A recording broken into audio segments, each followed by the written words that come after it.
أعوذ بالله من الشيطان الرجيم.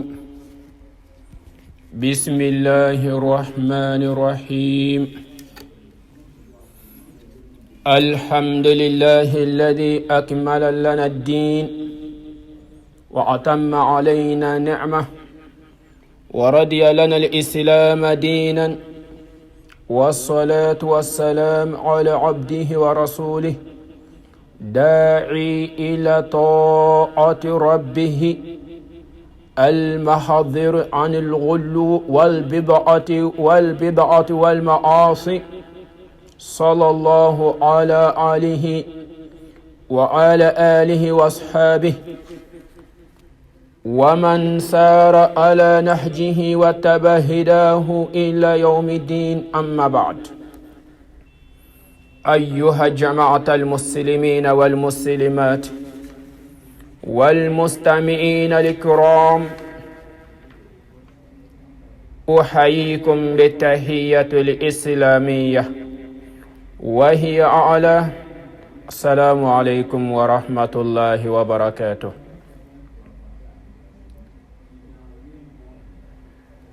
أنبياء الله سبحانه وتعالى kala tando kala barka da ni silamaya nemai masaminye dineni dafa aunye masaminye dineni dafa lenke aunye nema fenye ka jen dineni aunye ko ke silamaya dine min bayno ye arjine soroli sababu ye ka cheba do swazi ko chi auma ambe ala tando kala barka da aka kishin nema shaman jidi dan fe onna son herama ninka min kela weleli bagaye kawa ala batoli manu ye ale tigi keren no yambela jenin tigiliye mazabami ala subhanahu wa ta'ala che banchi kana amano de Muhammad bin Abdullah sallallahu alaihi wasallam che bami fana aye awma sirani danateme ko la ani ko la fololum ani drumina ko ka nyini ala fe ala ka kishin nema shama jiri chebani ka miya kono gbe ka manto nyembado ani che to na ko safo ka ta se brofeli ma ala kan bela jene soro chebani ka manto na so hermala. Faya ibadallah, ala ka jonsani ma emin benin keneka baro ke nyonya min be bi nyiningali do tun semelen do ambela ambe ala tando kala barikada dina ni famia ko numa ala ko dan bema baden silama ko silama dina da fala baro ke nyonya jumendo hakikala ole ko nyanga mogo fatula minye la wolon fila la saba la binani kawabla na sankilo ninta shidona asoko kashanta bedo mbade silama o kan bade unshama ka boki hakila jigin kenina an yere ka famu ya jimen balade donc do be karamogo lamena donc do ambe karamogo lamena ni dina ko kuma fola ko an yi dina famu ya de an yi suna uye ye suna karamogo joli lamen sa hakikala karamogo ba joli lamen Mali kono, Senegal kono, Guinée kono, Côte d'Ivoire kono, Mandé kono, Djien yere kono hata Saudiya min be Europe, min be Amerique, min be Djien fa iye karamogo joli lamen Djien kono sa mu famu ya karamogo nun ka kuma kauna iye barake ni joli ye iye joli bla iye joli ta hakikala ngan kan yoronye ni ko fam dina ko kana ke to ko simple mbado. Fa ya ibadallah, afolo ko ya ayyuha rasul balligh ma unzila ilayka min rabbik wa in lam taf'al fama balagta risalatahu wallahu ya'simuka minan nas. Aw chido ay la seli ke fena femina jigna ka ba matigi yorola nawma kawma chi kundonde aw kana tamakiya mogo shima de aw kana sira mogo nyede hakika la chido ma tamakiya awma hakika la chido ma sira hakika la chido yi kono gbe o ka manto unyi baden silamaw ala ko makale bala tanga ka bo adama deun ka ferjugo ma Allah subhanahu wa ta'ala ko kale bala tanga ka bo adama deun ka deberjugo ma ala ko kale bala tanga dewu fen be ka daka ka munyuko sara min be o de la haraye sabula ala ya le swanze ka le sa ka te man bela jeni kan badu silamaw odo aya kelen na suratul maida aya 67e verset ala ko inna allaha la yahdi alqawma alkafirin bambanchu ala ko katolo la kandade faya ibadallah ala ka jon sanma emin ben kene kansa emin kuloben nani wati ni na eki hakili jagabo do ni sa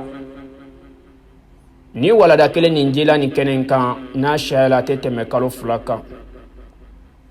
ma ambaji ya ka fo halsa fam yow be ka ke ma halsa fam yow te ka ka adama dun shamanta ini dogonde badon islamo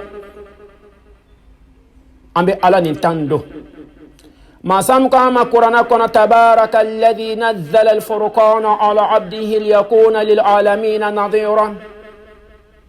سانيا بما سايمي لجينين كتاب بانينا فرنفاسي الفم بانينا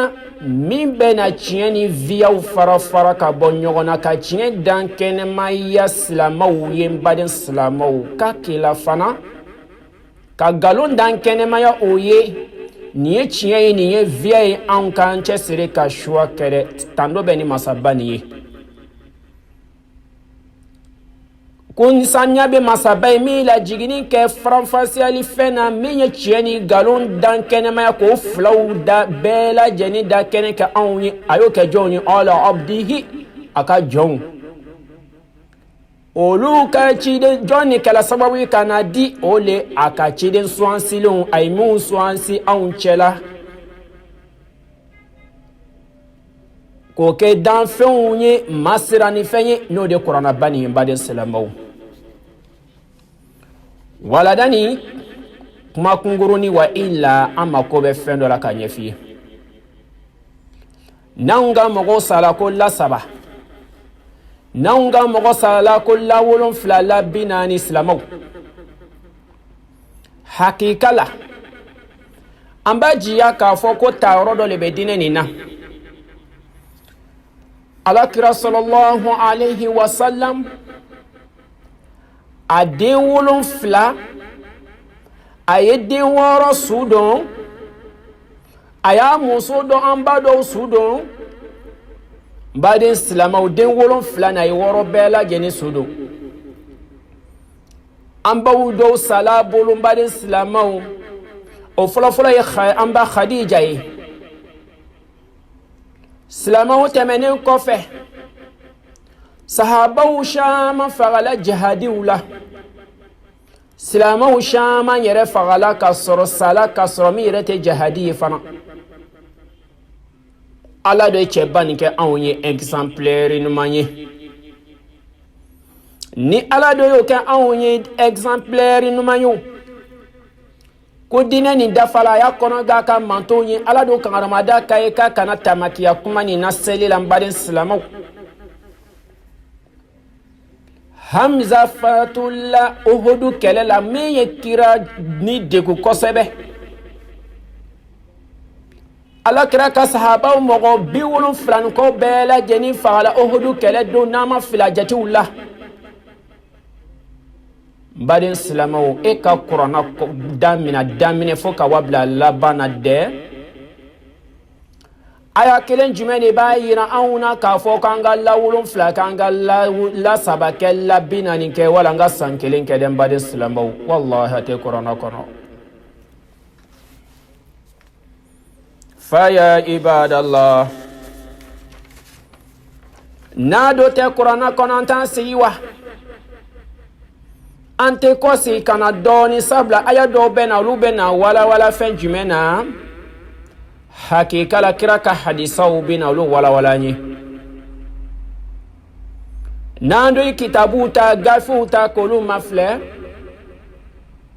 amba damine bukhari la kadu muslimi kono kana tirmizi ibn majah daud ona nyona kitabu fen fen ko la doni ne do dina kono ko ni sahaba ala kara kuma kan aqidatu sunna wa jamaa mbadi salama dalati hadisa sahihu la ka foko kraim aka la wolon fla la binani la saba la joli la keme fla ka ayede la kan kene se ke don kelen shimbado fa ya ibadallah karamogo ma fe eye ki kana saraka bo suye amo fanda kono ma mbalen silama o ambe ni kene kan karamogo be kile kan kuma fo aiwa ni dine do chie fule iba fo ko hakika la o ya mboko shama na ko o ya chie fo de o ya chie fo ya mekulo la ya tawa ire nyini kaina la che dine kanga ketani kasoro ala efendo fanyi qur'ana kono wama ataakum rasulu fakhudhuhu wama nahakum anhu fantahu ko Allah subhanahu wa ta'ala ko aka chiden bay min da makanka an ota nan se ko da mayrai de an ko oke o de nyamarai do o de arjina soroli sababu yimbado ayan gben ka bo mi makanka yoroma jan ka bo ma bade salama o be suratul hashir aya wolon flanana mando damine na ko an gbene do ka bo dana teme ko ma dine ni kono dansago bid'a ko salama anga se kan yoroni fam aywa dine ni dafala on kan gargine soro nye shima bela jeni dankene mala anunye ka ko chebani ka fatuniye o de fala awni اليوم أكملت لكم دينكم وأتممت عليكم نعمتي ورضيت لكم إسلام دينا سورة المائدة آية 7 بيكوني دينا ندفلا الله سبحانه وتعالى دينا نما دفع أوي أي دفالك أوي دينا نفردو بلا جنين دفالين دو أسنو بلا جنين دفالين دو ajena dine ni maka tote ko feble ni ankar gine soro sababu yimbademu silamayan do ambe ka chedo le la degi nole muhammad ibn abdullah sallallahu alaihi wasallam mbade mi be ni kenen kanya an shama be kire kan kuma ni nameso mais an mi sela ka kari la wolon fulani ko mi sela ka kari la sabako lan binani ko mo ma shadem badu iti yere ni ka ba dine ni tene tay ko etado ala na yan yere ja enne na yan fen jan kan ala bato le ni do badu mais ka do be ka fen ke fen do kamando de la haranya sigi yede ne do ba do be ka ke la haranya sigi kama jatibino ke de hakili jawabo ko ni na de kuma do lamba fe ka fe no fie ko karamogo bi profete dine ni na kata ke mogo ka nanfolo doni namara ko ambe ka fe no chien feye ni o chien fuli kuma do le ba fam me ni ka watu selate ni na ko de naka mogo do fatula le tenyi la wolum fulani ko de ko la dado lada jumene be lada mi ka koro kateme kirabani ka lada kande lada jumene be min ka sanu kateme kirabani ka lada ka dine kono de nambe ka soraka to banka jonye anga bamba to yi amba jiya ka foka kunde ka saraka dama nado la nyini ko saraka dama kaburu kono isigi ki hakili jawabo de lada ne andela ko kuma fi sangani wati bela jenina hakika la lada fen be ni abe ka ke sorakatu boy bato doy ibe ka kana tigelim ke bato dodo ibe ko ka de ko ala ka saradi ma la hara ala ya nyamara ni soraka boli kira era nyamara ni sorakatu boli dongo abe ka ke la harami kama hakika la kika don madama ni be ka ke la haraka ma ika hakili soro iche siri ika dola degi Allah dola degala au beke join on be jona degala kirabani sallallahu alaihi wasallam adin woro mi fatula daluyate qur'ana kono daliyate kirak makana sallallahu alaihi wasallam kay la wolum fla saraka bokene sigi aka sahaba fɛn fatul lambaden silamaw fo ka taa sa ale yɛrɛ ka fatul fana ma la 7 sara ka bɔ kɛnɛ ma segi la 3 ma segi la 40 ma segi badenw nin si ma bɔ bilen dɛ k'a sɔrɔ kira yɛrɛ do ka waati la sallallahu alaihi wasallam ale nana sɔrɔ la 40 nin bɛ diɲɛ kɔnɔ sabula ni sigi ka gafew ma filɛ k'a ko ɲɛɲini tiɲɛ yɛrɛ la k'a ko ni kisɛ ɲɛɲini ka dɔn Firawunaw ka taabolo do bari silamaw alikiyama don na bɛɛ donna ka drapeau do dɛ Firawuna n'a ka drapeau bɛ wuli Dajjal n'a ka drapeau bɛ wuli Iblisa n'a ka drapeau bɛ wuli cidenw n'a ka drapeau bɛ wuli mun ye ɲɛmɔgɔ baba nu ye kafiri masaw n'u ka drapeau bɛ wuli cidenw fana n'u ka drapeau bɛ wuli dɛ Ala do bɛna fɔ ko bɛɛ ka taa ta ɲɛɲini a ka ɲɛmɔgɔw fɛ yo n'a fɔra k'e mɔgɔ tun bɛ la 40 kɛ i bɛ la 3 kɛ i bɛ la 7 kɛ k'e tɛ taw sara minɛ Firawuna la o bɛna se ka bɛn i hakili jabɔ nin ko la i bɛ ka baara min kɛ i k'a kɛ lahara kama an kana kɛ ten ko laada do laada fɛn bɛɛ n'a ni Ala ta tɛ bɛn ni kira ta bɛɛ i cɛsiri k'i yɔrɔ ma diɲɛ ka bɔ la madama n'a ma ko bɛ lahara la o daluya kɛnɛma fɛn jumɛn kuranɛ kɔnɔ Ala k'i ma kuranɛ kɔnɔ suratul furqana kelen nin fana kɔnɔ wa qadimna ila ma amilu min amalin faj'alnahu haba'an manthura mɔgɔw nana ni baara ye baara caman anw fɛ alikiyama don na o nana ka baara ye o ɲagalen do ka baaraw la mɛ baara ni sahaba ma bɛn baara nin kɛla gansan ye sara foyi tɛ Ala fɛ ka di maaw la mun y'a to i ka baara ni amilatu nasiba baarakɛlaba mɛ mɔgɔ pɛrdilenba anw ka hakili to an yɛrɛ la anw m'a fɔ ko saraka kana bɔ su ye dɛ mɛ k'a yɛrɛ e la ni anw dalajigi bɛɛ ko laada do laada min donna anw ka diinɛ kɔnɔ ko juguba do dɛ n badenw e k'a ko ɲɛɲini kosɛbɛ ba e k'i cɛsiri k'a ɲɛɲini an bɛ tile ka nin kuma nin fɔ wari sɔrɔ ko ni an tɛ découragé o fɛrɛ la dɛ an tɛ découragé o ɲɛɲini na dɛ mɛ n'a y'a ɲɛɲini sisan karamɔgɔ dɔ na kisɛ datigɛ a sɔnni bɛ karamɔgɔ min ye a bɛ bɔ yen karamɔgɔ fana b'a jɛɲɛ kuma ni fa ye a na tila k'o ɲininka cɛ ninnu to yen sa olu ye wahabiyaw ye sa o to yen laada ni u bɛ tan Ala yɛrɛ ko k'an ka saraka bɔ an ka mɔgɔw ye ciden yɛrɛ ko k'an ka saraka bɔ an ka mɔgɔw ye mɛ baara bɛ yen o de ka d'an ye kɛ o fana ka di e yɛrɛ fana ye kɛ tiɲɛ yiralen e la nkalon fana yiralen e la o kama an bɛ Ala tando min ye tiɲɛ ni nkalon différence yira anw na bɛɛ b'i yɛrɛ bolo sisan n baden silamɛw ko nin lasili min b'a la ko iya ani diinɛ ko tɛ daluya tɛ kuranna kɔnɔ aya kelen si tɛ boli aya kelen si tɛ kuma ko la 3 aya si kelen tɛ kuma ko la 7 aya si tɛ kelen kuma ko la 40 a daluya tɛ kuranna kɔnɔ ka bɔ fatiha la ka taa bila nasi la tɛ yen k'a sɔrɔ mun fɔra anw ye fana لقد كان لكم في رسول الله أسوة حسنة لمن كان يرجو الله واليوم الآخر وذكر الله كثيرا على بك في سورة الأحزاب آية مواني كلي كوتشيدين كلا أوني exemplaire ناي لا دغيل فين من باي كونغا تو كالي لا دغين بادن سلامو ناصر أون دالين بيننا كوتشيدين كلا أوني جوغون مانتيغي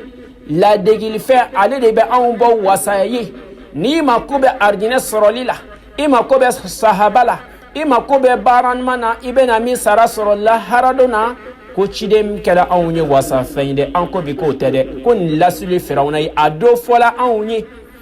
fɛn bɛ nin kɛnɛ kan yan fɛn bɛ karamɔgɔw lamɛn fɛn ma ko bɛ ya ani diinɛ tiɲɛ la an bɛɛ kulo donna la fo ni mɔgɔ min y'i ban i tuguna ni dingɛ kɔ wa n'an dɔw y'a mɛn halisa n'an bɛ tile k'a kɛ o n baden silamɛw e ta o yɔrɔ jumɛn sisan o kuma ciden min bɔ ladegi fɛn ye wa an ka hakili sɔrɔ n'an badenw an ka hakili sɔrɔ nin na fɛn tɛ ka dabɔ k'an ka ko diya ɲɔgɔn ye ciden yɛrɛ fana ma diinɛ nin kɛ k'a ko diya mɔgɔw ye a ye diinɛ nin kɛ de a tala tasuma na fana a do ko ten ina diinu bada garibun wa sa'udu garibun ko dinɛ daminɛla gɛlɛya la feritanya la bɛ kɔsɛn o feritanya kelen de la an b'o dɔn kelen de la karamɔgɔ bɛ kile k'a kuma f'i ye dɛ a hakika la o ye tiɲɛ nin fɔ anw ye dɛ mais an dalama dalaji laada don laada jumɛn laada sugu jumɛn don dalilu na daluya jumɛn de b'a la sa an y'a laada sɔrɔ yɔrɔ jumɛn na laada min de ko laada min bɛ dinɛ kɔkari laada min bɛ dinɛ ka sariya boyi k'i sen bɔ laada la i kana kɛ ko mɔgɔw b'a la ka kɛ n badenw hakili sɔrɔ nin na dɛ n baden silamɛw ko ciden kɛla anw ye tɔgɔmasiyɛn ɲuman ye n'a fɔra anw ye ko ciden kɛla anw ye tɔgɔmasiyɛn ɲuman an kan ka mun kɛ e n'i ka sɔrɔkatu bɔ bani e bɛ n'o sigi ni bɔnnalen don i ka mɔgɔninfin ni la i jɔrɔlen de don n baden silamɛw i ni dusukasi bɛ ɲɔgɔn na dɔw fana bɛna segin kan ka ɲi ko la saba dɛ ni la bi naani ma kɛ dɛ ni la kɛmɛ ma kɛ dɛ olu tɛ taa so olu ta yɔrɔ jumɛn na de an ka hakili sɔrɔ dɛ ka sɔrɔ a do fɔlɔ anw ye kan ka tugu ala n'a ka kira kɔ o de fɔlɔ anw ye n'an tuguna ala kɔ ala subhanahu wa ta'ala b'an sahaba an tuguna ala n'a ka kira bani kɔ ala b'an sahaba bɛn baden silamɛw a ye fɛn dɔ fana fɔ anw ye k'i bɛna mɔgɔ caman olu b'i lafili k'i labɔ ala ka sira kan k'i bila i ni dɔngɔ sira kan wala k'i bila olu ka arrangement olu ka mangement bɛ yen olu bɛ de sɔrɔ ka domu nin na hakika la olu t'o tiɲɛ fɛ yen o kama o de fɔra anw ye am lahum shuraka'u shara'u lahum min ad-din ma lam ya'dan bihi Allah ayiwa t'a don suratu shura kɔnɔ a y'a mɔgɔ ni kelen dɛ karamɔgɔ min ko ma ko an ye la saba kɛ sa la wolonfila kɛ o la bi naani kɛ o a fɔ ye ko ala ko kuranna kɔnɔ yan ko ko mana fɛ sariya di b'a gɛrɛ bɛ wa o kuma dinɛ walawalali b'a gɛrɛ bɛ wa o kuma sira gɛrɛ bɛ min bɛ mɔgɔ lase arijinɛ ma wa o kuma sira gɛrɛ bɛ min bɛ mɔgɔ la kisi ka bɔ jahanama ma wa o kuma bato sira gɛrɛ bɛ wa n badenw min tɛ alahu subhanahu wa ta'ala ka laɲini wa ala ma min yamara de e ma wa wala ala ma sɔrɔ k'o di a ka cidenba nin ma firawuna tun bɛ a kɛ ka kɔrɔ ciden nana sɔrɔ firawuna b'a kɛ sabula musa cila firawunaw ma masaw tun bɛ kɛ Egypte waati bɛɛ lajɛlen firawuna camanba de tɛmɛna mais kiraba ni sallallahu alaihi wasallam a nana sɔrɔ nin ko nin bɛ Misira dugukolo kan n'o de Egypte ye hakika la dinɛ nana sɔrɔ a fana bɛ Egypte o caruna ka diɲɛsɛn ka taa an fɛ Sudan d'Afrique n'o de manden baden silamɛw an ye firawuna ka laada ta ka don an ka dinɛ kɔnɔ k'an bɛ ala ɲini na n'o ye hakili jagabɔ dɛ ayiwa ni firawuna ka drapeau wuli i bɛ sɔrɔ k'i yɛrɛ sɔrɔ firawuna ka yanni drapeau kɔrɔ alikiyama don na i hakili jagabɔ a la kosɛbɛ dɛ ayiwa ni ala ko a ma ko laqad kana lakum fi rasulillahi uswatun hasana ko cɛba nin kɛla anw ye ladegilifɛn ɲuman ye dɛ i tɛ hakili jagabɔ dɛ suwa filɛ dɛ anw b'a kɛ bi ko n'a fɔra ko kelen ko karisalakaw b'a kɛ yen mɔgɔ caman fana bɛ olu t'a kɛ o mɔgɔ caman bɛ olu fana t'a kɛla dɛ olu ko n ye bato kɛ ɲɛ min ma kira y'a kɛ ɲɛ min ma kira ye ne bɔ ladegilifɛn ye anw ta b'an daw la mɛ anw jogow la an t'a fɛ ka kɛ dɛ an ka hakili sɔrɔ ko nin na dɛ n badenw saraka kan ka bɔ su ye hakika la saraka bɔli su ye o ka kan mɛ la wolonfila ko tɛ la saba ko tɛ la bi naani ko tɛ ni dɔ bi mɔgɔ ma ɲininka ko ala ma ko bɛ ŋaniya la dɔrɔn ŋaniya ka ɲa ŋaniya nin ka ɲa dɛ innamal a'malu binniyat ŋaniya bɛ ɲa cogo di ka sɔrɔ e ma ko tɛ sahaba la an ka nin ko ɲɛɲini an ka faamu baden silamɛw ŋaniya bɛ ɲa cogo di ka sɔrɔ fɛn min ye ka cɛba min kelen ye exemplaire na ye e ma ko to ka sira la i bɛ hakili jagabɔ na dɛ n baden silamɛw o kama ko min ye k'a fɔ ko ka diinɛ ka saraka bɔ suw ye baden silamɛw don kɛrɛnkɛrɛnnenw la don kɔntɛnlenw la yaani ko lasili t'o la diinɛ kɔnɔ an ye nin yɔrɔnin faamu dɛ lasili t'a la o kɔrɔ bɛ di ko daliya t'o la lasili t'o la daluya fosi t'o la diinɛ kɔnɔ donc n'a dɔ fili ye ko diinɛ kɔnɔ ko daluya ta a la e dɔ bɛ ka kɛ fɛn dɔ de kama e bi ka i ka saraka bɔ pour que i ka su ka nɛɛma sɔrɔ kaburu kɔnɔ i tɛ hakili jagabɔ o la dɔɔni sa i t'a dɔn k'i kan k'i miiri ayiwa munna kira sallallahu alaihi wasallam a den ninnu bɛɛ lajɛlen yani olu bɛɛ lajɛlen fatula sallallahu alaihi wasallam a ma sɔn ɲɛsi ma ka lawolonfila kɛnɛ sigi a ma sɔn ka lasaba kɛnɛ sigi la 40 kɛnɛ ma segin a bolo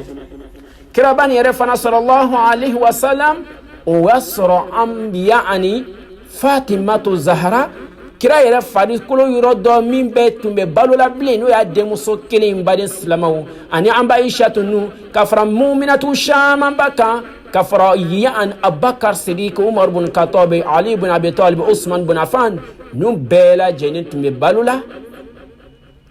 abdullahi bin abbas nu bɛɛ lajɛlen tun bɛ balola nu si ma sɔn fana ka la saba kɛnɛ sigi la 7 kɛnɛ sigi la 40 kɛnɛ sigi kiraba nin yɛrɛ fana ka sokoya la denbadu sahaba nu fana to ye abubakar sidiki fana sudun umar bin khattab min ye khalifaya ta ale fana ma sɔn ka la 7 la saba la 40 kɛnɛ sigi abubakar sidiki ta la dɛ yani abubakar sidiki yani umar bin khattab fana ka khalifaya kɔfɛ usman bin affan ale ni aliyu olu fana yo sudun mais olu fana ma sɔn ka la saba ni la 7 ni la 40 sigi umar bin khattab ka sokoya la den badu ayiwa ali fana da même chose o fana ma sɔn ka la saba la 7 la 40 sigi usman bin affan ta la dɛ ali ibn abi talib fana fatulen kɔfɛ bari silamɛw a ka sahaba tɔw fana tɛmɛnen olu kɔfɛ n'o de umar bin abdullahi nu ye abdullahi bin abbas nu ye olu ma sɔn ɲɛsi ma fana ka kɛnɛ foyi sigi baden silamɛw yani ali ibn abi talib ta la dɛ filanun fana ma kɛnɛ foyi sigi yani ala kira dɔgɔni a burankɛ ka sokoyala ko nin la saba la 7 ye den badenw an tɛ hakili jabɔ fɛn na tɛ ba an tɛ jateminɛ dɔ kɛ ba an ka hakili sɔrɔ o an k'a dɔn n'an sɔrɔ an ma ko bɛ laharala ko nin na an ka fɛn dɔ faamu an k'a dɔn ko n'an ma ko bɛ laharala an k'a dɔn ko an ka hakili jagabɔ an ka ko segin dɔɔni an kana fɛn kɛ ko jama b'a la ka kɛ yen hakikala o kama ne b'a kɛ nun b'a la ka kɛ hakikala o kama ne b'a kɛ nun b'a kɛ ta o kama ne b'a kɛ ni baara kɛla ten i ta bɛ kɛ mun ye an ye min fɔ sisan suratul furqan aya 27 mun ye baara ɲuman caman lajɛ ani suratul ghashiya ko amilatu nasiba baarakɛlaba mɛ a sanji kɔrɔ wɔsi an ka se ka nin kɛnɛ nin faamu n baden silamɛw bɛ nin kuma fɔ bi da la hakikala kuma ka di an ye bi ayiwa ko dɔw y'a kɛ dɔw b'a kɛ dɛ mɛ k'a dɛlen t'o la a bɛɛ tan an ka bɛɛ bɔ su saya kɛ don na ala an ka hakili jagabɔ dɛ ala kira ka sahabaw ala kira n'a ka sahabaw ala kira ko a ma sallallahu alaihi wasallam ko ni adamaden sala ko tile 3 jati bɛ kan ka kɛ tasuma sisi man ka bɔ olu ka so kɔrɔ anw ta tɛ bi dɛ ne ka mɔgɔninfin sala i bɛ jɔrɔ fɛn jumɛn na hakikala ne bɛna kɛ ɲɛ jumɛn ma dɛ n bɛna n ka sokoya kɔ cogo di kiraladegi t'a la yɔrɔ jumɛn na di silamɛw n ko n bɛ kuma dɔ fɔ ko bi silama kasiya tɔgɔ la mais dans les pratiques jogo bolo ma an ka baara kɛ tiɲɛ yɛrɛ la kira mun d'an ma kira ka suna kɛla mɔgɔw bolo bɛ tasuma ye wa bid'a kɛla bi halala ye halala kɛla bi haramu ye kira ka taabolo kɛla bi ko kura ye bid'a kɛla bi jagoya ye k'o de ye tiɲɛ ye an k'an yɛrɛ hakili jabɔ an ka faamuyaw la dɛ e b'a la jumɛn ko ɲɛ jumɛn ma pratiquement kuma nin tɛ ne kelen ka laɲini dɛ i cɛ siri karamɔgɔ bɛ daluya d'i ma kuranna kɔnɔ a bɛ daluya d'i ma hadisa kɔnɔ n'i mako bɛ karamɔgɔ fɛn fɛn na diɲɛ kɔnɔ a b'a kisɛ ci tigɛ a b'a kisɛ layi tigɛ kɔnɔ i n'a fɔ kalanden bɛ ɲɛ fɛ tan min bɛ ka min f'i ye fana badenw donc mais san o san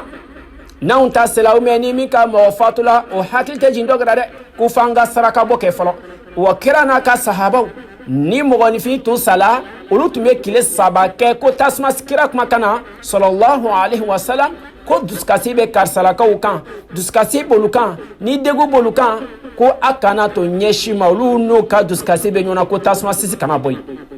silamɛw degi t'a la min degi t'a la min hinɛ t'a la min yani kira la degili t'a la yɔrɔ jumɛn n'an bolo an k'an yɛrɛ ma ɲininka dɛ fa ya ibadallah ala ka jɔn sanumaw ni ladilikan ni bɛ hakili jabɔ a la saraka bɔli su ye ko a dɛnnen tɛ don kelen na saraka bɔli su ye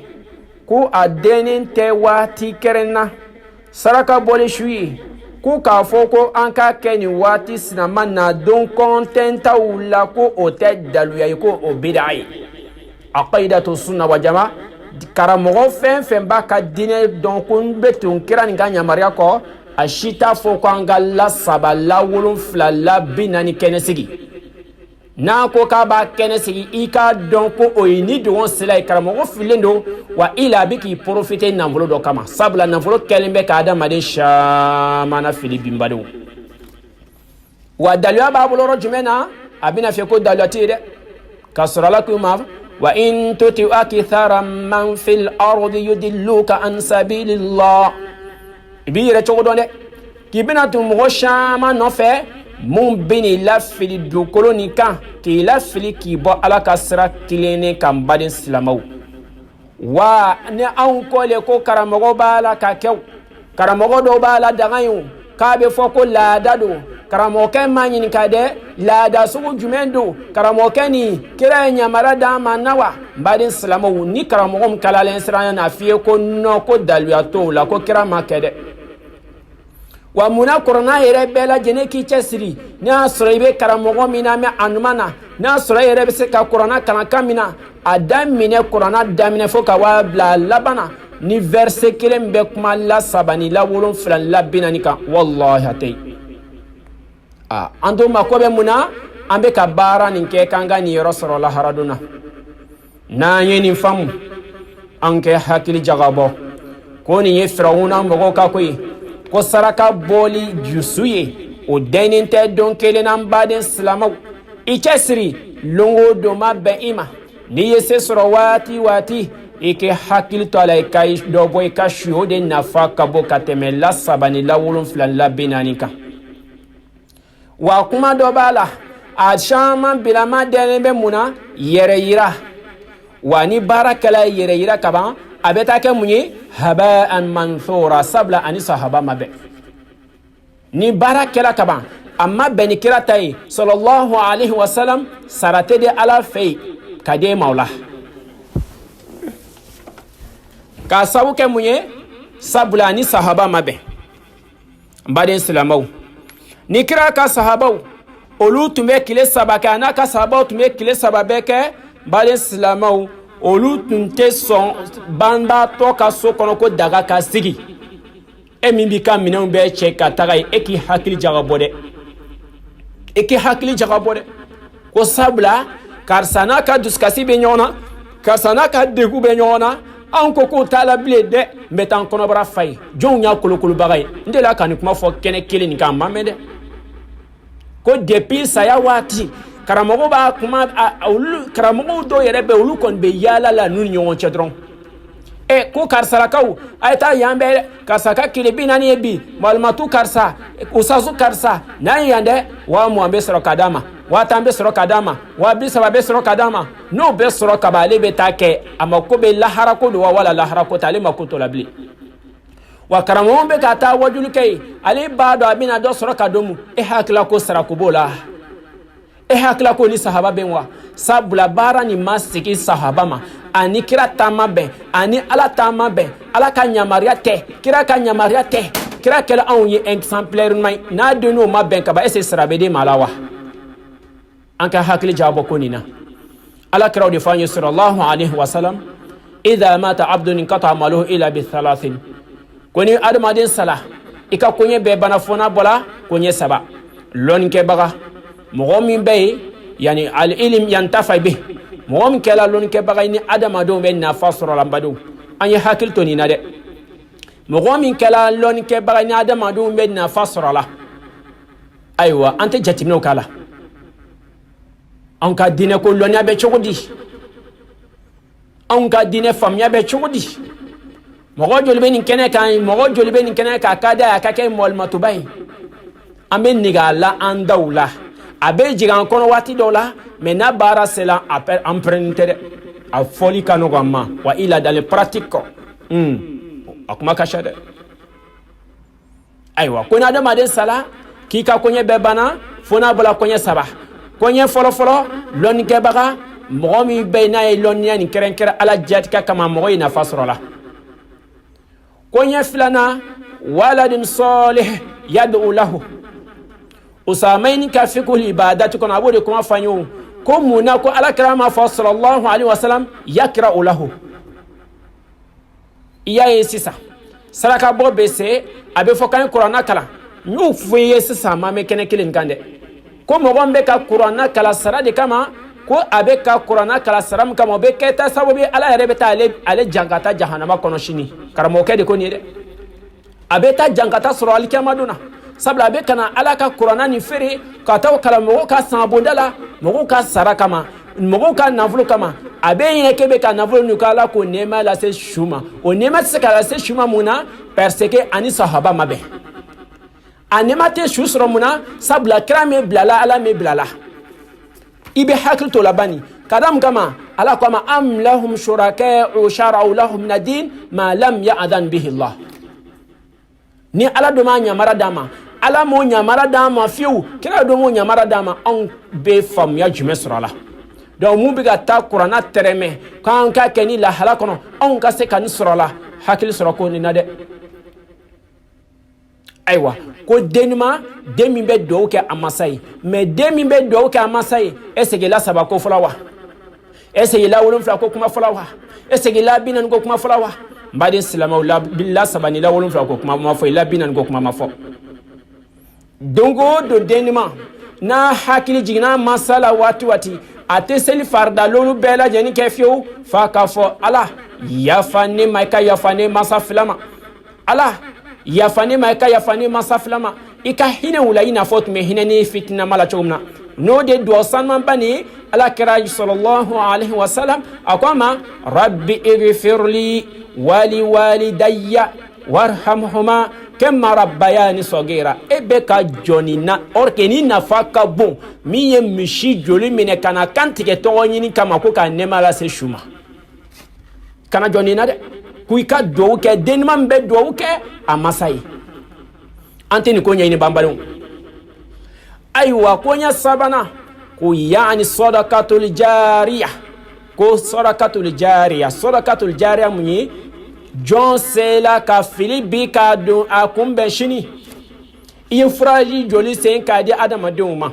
miye mishi sabake suko yala bi miye misikirin faga suko yala bi miye sagash joli faga suko yala bi ko quartier mogo bela jeni kene o kene kan badin salamaw kan ka bebo kle flade an ga bebo kle sabade la sabani la wolon flan la binani kan ka bebo suko ya donade banin ke donade bani kle flana de bani kle sabala de ay million hakaya uta ko lu dépenser badin salamaw ane chemi fana sela kakari ne bami emi sela kakari isela kata fraji dosin ka di adama de uma badin salamaw itala tapisa kata bla misiri do kono itala qur'ana sa ka bla misiri do kono itala kolonse ka di adama de uma itala limeri do yoro do la itala qur'an do misiri do la ye misiri do ya ani qur'an e reçu fana mine ye kitabu san ka di kalande uma ye kalanso jo ye kalanso demen ke badin salamaw yo fen ke ala le jati kama ko ala ko nemela se karsama o sadaqatul jariya madama nabe ka produit kataka wallahi o fen kelen fana baraji kafsa ko kemeke ka teme karsa miye mishiri ka ufaka ko mbaka sukoya biye sabla fen lasil mi yere bala flo sukoya togo be chogodi a jama kela chogodi a jali ke chogodi a dumun ko kela chogodi kun bazil be togo yini ka folo ala ko kuma tala sabla ala ko kuma be fodala no wa illa pardi mi rebe ka keneka ibi kalko nyene belido abula sugola to kala kulungei karamo bini siganga keta ale ka ta soro doron ka dum kata kalas e fana bi sawa war kuma be faye min kadi kulo o de kadi donc e hakili ko ikon manke abeta rojmena haba'an manthura kadam kama sabla krame blala ala me blila na ala doma e blala e kanki chesiri ki miri ta fen bloqué ala jati ka kama I kana ke togonyini kama dokula o de nafa ka boka te même shi faga nga soko yala wana yo jatim ne fana o saraka ni boli ni manya o saraka yere boli ko min be ki ma lanfia dai ni manya saraka boli ko I kana ke la sabai I kana ke la wulun flai I kana ke la benani la nyini min bola susu min bola o denu do frauna ka tabuli wa nasro ko ikon be ka saraka ni bo ala de jati ka kama ko ka fo ko ya ani o de kadinyi o tembali ka sarakatul jariya bo amba fo ko bashitala ika ke ala kama kana ken toni ya kana ken yere wa mogom nyo saraka bo million yirika don feuna ka fo ko be sarakatu bo ani mogom saraka o million haketa kata do misiri ko nawla kata di yatime de uma kata kalande ndo deme kata misiri do deme kata kalanso do deme oluta baraji fana be teme multiplier la kateme 1 million fana do saraka bola sabla mbade islama uni saraka mbana domna wa na jatola mogo dala o kile flay na jatola de madonda o kile flay ni o tala do nien kono lumna kata bela fli nyine kele ka saraka koko e ka saraka ni bolim tum fe fi sawala la choko jama shala cho hakikala mogo be nyine ka saraka boniko anga ni roni famde donc angan chesri ko ka sorakatu bo wala sorakatul jariya e reki chesri I chesri Allah nebe kani kalanzo njo Allah nebe kani misiri njo Allah nebe kani furaji nse Allah ne ba fe kani ke sorakatul jariya o nganyabe ekono e yadi nanu ye hal ne sala san yiri kawlay bo baraji sorakabur kono badu donc anga konye flani anga konye dama ni jatimine donc ambebe ni keneka la sel baliate koyi men baliate koyi en chama tourner donner du on offert ni kuma donner I gasila ne ba ne fa ya fa ne made ne ka la inte e koyi mais min be ne ma madama nan ka fulnyonga ko ala ka dine ko koyi karamo keni wala karande nini atenye flel ko la de akanga ala taala se ema na minena sa ne ya donc nye jonko alai alhamdulillah ibe bo filila de ibe ka baran na fasro de ne refana na baraji do soro ne ta dabul modi kama donc ambade selamaw ni la de kan kungure ka dan bela jenima ambe ka se ka hakil soro fenina an ka dum tale bala ni karamo do be dum dakala karamo ka soro ta de bala karamo be do soro ka dum ala hakili to ko ni na te koyi femi nye dogolimbe ema itena famu ya de no ki ma ko wahabi utado o yi kunko yede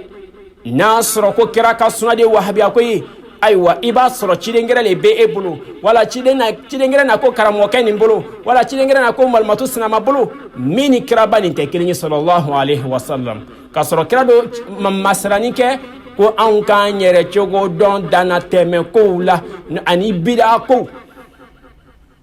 fa ya ibadallah ya rabbi alaka dine fa makon mandambema ni etu la dili kankuruni anga chesiri kuna da maden seleka kunye bebana fona bula kunye saba saraka bon do be den be korona kala na flo so wajuru kene de besigi ni wajuru kene masigi ni korona kala make wajuru kene besigi ayo akaramo ke ba ka sara soro yede o kile de manation be soro yede aywa na bulula ko yani ika sadaqatul jariya ni asronyo kasha ni detail be dila mabikaba donc nama ni shifam kambe tuguni di ono feti aywa wa ma ila rasul ila al balagul mubin ko fuyi ma ke chide ma foka alaka kuma kana se aywa an kalande wonyi ambe ka chide ka kuma kande la dege eyi chide mi kala an exemplaire ma qur'ana kono ala ko te suratul ahzab kono aya mugani kele ko chide kala an to ma chenu manye madama nanyo famu daluyate ko kira sallallahu alaihi wasallam kay la saballa wulun flalla binani wajul kene segede mbadu anga nu ko nyini i cɛsiri i ka duwawu k'i ka su ye lon bɛɛ i ka duwawu k'i ka su ye waati bɛɛ saraka bɛ se ka bɔ ye ɲɛ min ma i cɛsiri i ka bɔ ye min ye sarakatu nafama ye mais an kan kɔnɔbara fala ni i cɛsiri dɛ wa i la caman dɛnnen do tɔgɔ ɲini ni yɛrɛ yiraw la ani sahaba tɛ bɛn dɛ karisa la karisa ne terimuso sinama wala ne teri sinama wala anw ka kabila sinama wala ne fa sinama wala n'a mɔgɔ sinama n faden sinama olu ka sukoya kala olu ma hali saga sɔrɔ ka faga olu ye sɛdamanin san dɛ i lɔ dɛ ne kɛna misi faganta la ala ko taala yɔrɔ jumɛn na sisan e k'i yɛrɛ ɲininka ba a ma kɛ waso ye wa ala ye nɛɛma min di e ma a dilen b'o kama wa hakili sɔrɔ ko nin na dɛ ayiwa karisa sinama wa cɛ olu ta yɛrɛ kɔni n y'a fɔ de dɛ fo n jugu sɔn ka pɛrɛn de fo ne jugu sɔn ka pɛrɛn de fo k'a dɔn ko ne nankamaden de ne ba ka sukoya ne fa ka sukoya ne tɔntɔn ka sukoya ne ka cousin ka sukoya n terimuso ka sukoya fo ne hali ne bɛ juru ta k'a dɔn ala de fo ne jugu k'a dɔn ko bɛ sen na ala ko taala yɔrɔ jumɛn na sisan e hakilila ko baraji bɛ sɔrɔ la wa i t'a kɛ ala kama i ko wari ta i ka wa di dɛsɛbaatɔw ma wa i t'a kɛ ala kama geribu caman bɛ wa i t'a kɛ ala kama i sinji dɔ yɛrɛ bɛ yen hali balo t'a bolo wa i b'a ye bi jɛnaban tile nin na mɔgɔw bɛ avion ta bi de kɔntena a kɔntena ka wa nin kosow n'a ɲɔgɔnna kama anw ka ala ko taala yɔrɔ jumɛn na n badenw kuma nin faamuya dɛ kuma nin faamuya min b'an ka association kɔnɔ bi a sigilen b'a kan kuma nin da yɛlɛlen don a bi waati jan bɔ anw caman sen na ka suma ka da mun kama ko sabula an yɛrɛ b'a dɔn an b'a la ɲɛ min ma donc an ka bɔ ka fɛn dɔ f'i y'a la i k'i tani bila dɔn nɛɛma lase i ka su ma a dɛnnen tɛ la 7 la 3 la 4 na denbadenw daliyatɔw la kuranna kɔnɔ daliyatɔw la kira kumakan na sallallahu alaihi wasallam hadisa fɛn fɛn bɛ kumaw kan o firawuna ka hadisa de sabula firawuna de y'a daminɛ hakili sɔrɔ dɛ n badenw don kelen dɛnnen t'o la dɛ i cɛsiri i ka nɛɛma lase i ka su ma i yɛrɛ ka surakatul jariya caman bɔ sɔn k'o bila i ɲɛ sani i ka taa lahara dɛ wa i la n'i taara ka ban khatiw la zat fɛn bɛna jaw fara n'a nani ta i tɛgɛ ma don min na n badenw wallahi den hakili bɛ jigin la ka surakatul jariya bɔ k'a lase ma ka dɔgɔn dɛ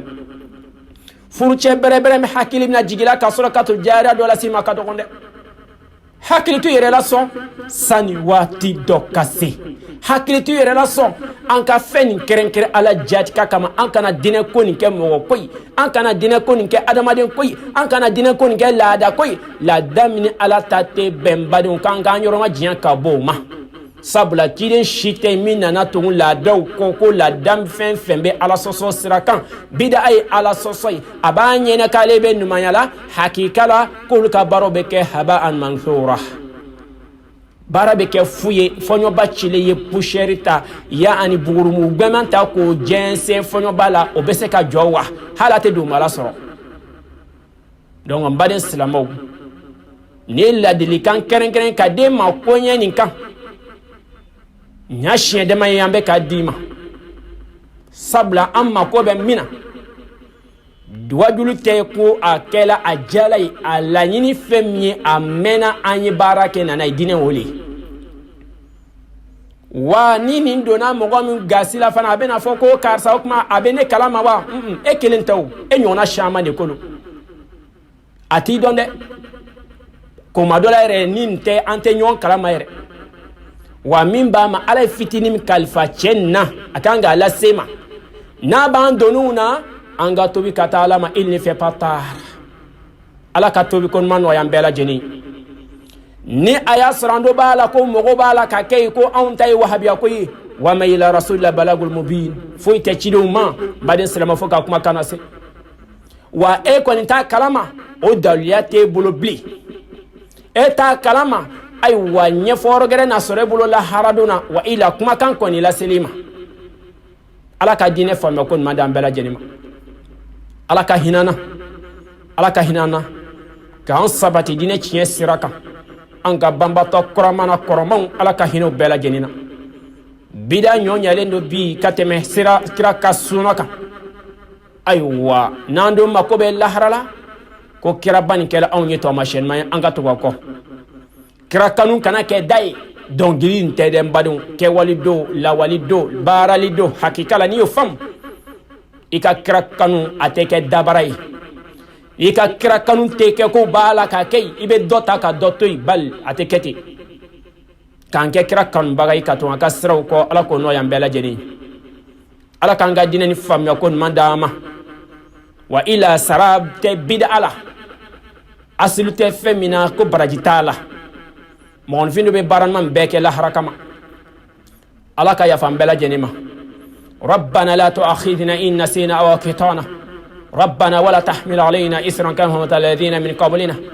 ربنا ولا تحملنا ما لا طاقة لنا به واعف عنا واغفر لنا وارحمنا أنت مولانا فانصرنا على القوم الكافرين اللهم أرنا الحق حقا وارزقنا اتباعه اللهم أرنا الباطل باطلا وارزقنا اجتنابه يا رب العالمين ربنا اغفر لنا ولإخواننا الذين سبقونا في الإيمان ولا تجعل في قلوبنا غلا الذين آمنوا ربنا إنك رؤوف رحيم اللهم اغفر جميع الموتى المسلمين الذين شهدوا لك بالوحدانية والنبيك برسالة وماتوا على ذلك اللهم اغفر لهم وارحمهم وعافيهم واعف عنهم وأكرم نزلهم ووسع مدخلهم واغسلهم بالماء والثلج والبرد ونقيه من الذنوب والخطايا كما ينقى ثوب أبيض من الدنس وارحمنا الله إذا سرنا إلى مصار له يا رب العالمين ربنا آتنا في الدنيا حسنة وفي الآخرة حسنة وقنا عذاب النار ربنا لا تزغ قلوبنا بعد إذ هديتنا وهب لنا من لدنك رحمة إنك أنت الوهاب اللهم أعز الإسلام والمسلمين وأذل الشرك والمشركين ودمر الداعين اللهم من أراد المسلمون بسوء فاشغل في نفسه اللهم إنا نجعلك في نحورهم ونعوذ بك من شرورهم اللهم اكفنا من بما شئت يا رب العالمين ربنا هب لنا من أزواجنا وذرياتنا قرة أعين واجعلنا للمتقين إماما يا رب العالمين ربنا آتنا من لدنك رحمة وهب لنا من أمرنا رشدا سبحان ربك رب العزة ما يصفون والسلام على المرسلين والحمد لله رب العالمين والسلام عليكم ورحمة الله وبركاته أنا بالمكان وكالندي نولي عيسى كوني كم بكنا جركا